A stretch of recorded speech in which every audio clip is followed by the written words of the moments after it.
Okay. Should be recording. Do do do do do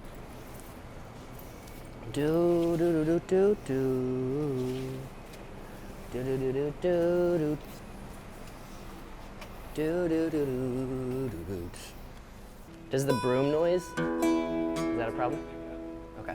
I was falling asleep last night and I was thinking, oh, this new installation is the breath and lungs of the Wonder Sound. You wouldn't know it by looking at it now because it just looks like a framed out house. This is like the origin of the breath of the thing. And when you go into the original Wonder Sound, everything is painted teal and everybody's like, why is it teal? I'm not gonna answer why it's teal, but I did want to show that this is almost, again, like the spring. Everything comes out from there and it's gonna pour out the front door. It's almost like they're inviting you in for this big inhale and exhale. And on the ceiling in the space just next to the light, all of the teal that's literally everywhere in the whole thing has one little origin point. It just comes from one little spot. And this is a theme that pops up in there too. It's a one-way street into the spoon room and there's just one source. And it's that metaphor that you also have that origin space and you can have your breath be your guide to get to that.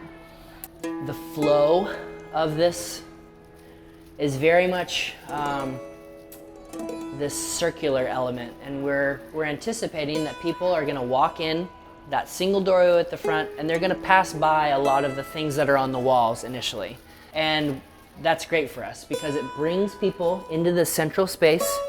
They sit, they get, I like to think of it like they're just sipping on that feeling of breath. And if somebody finds that enjoyable and they like the piece that comes with that and they come back out, they're gonna find all of these places to sit down and there'll be little grabs of poetry that you'll see. And then there'll be other poetry prompts on the walls that you probably pass by because they're gonna be small. They're little cues for people to continue that inward journey. Soldering gun, raspberry. Philip's head, tiny.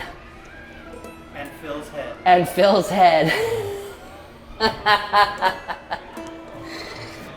Cue Phil Van Drunen. Our friend Phil Van Drunen is coming out from Colorado. He's doing all the programming with it, so he's our light wizard. And like everything else with this project, it really is this wide collaboration of all these people coming together.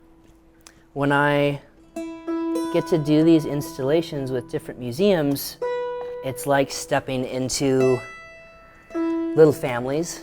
And joining up with the New Children's Museum, it's a long relationship that I have. I'm kind of like this cousin that gets to come back in and hang out with everybody, at least that's how I feel with it.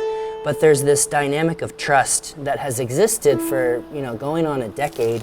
And the folks that run the museum come from this space where I consider them cut from the same cloth, that we have this same idea that it's not art just to put something pretty on the wall, but it has this bigger mission. When people think of a children's museum, I think it can get a little old McDonald in what their stereotype is, and those spaces that are offered to children really just cater to them like playing and having fun, but that isn't the whole life of a child. It's about giving people that opportunity to walk away with a greater sense of their own fullness, for people to step into the space and to leave enlivened and lit up and connected to not only their child self, but if you're an adult, like you can connect with that transformation that you've experienced since you were a kid.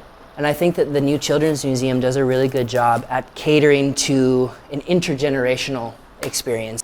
So I think there's a boldness and a courage that the New Children's Museum encompasses and lives out and offers on a daily basis that's unparalleled to anywhere else.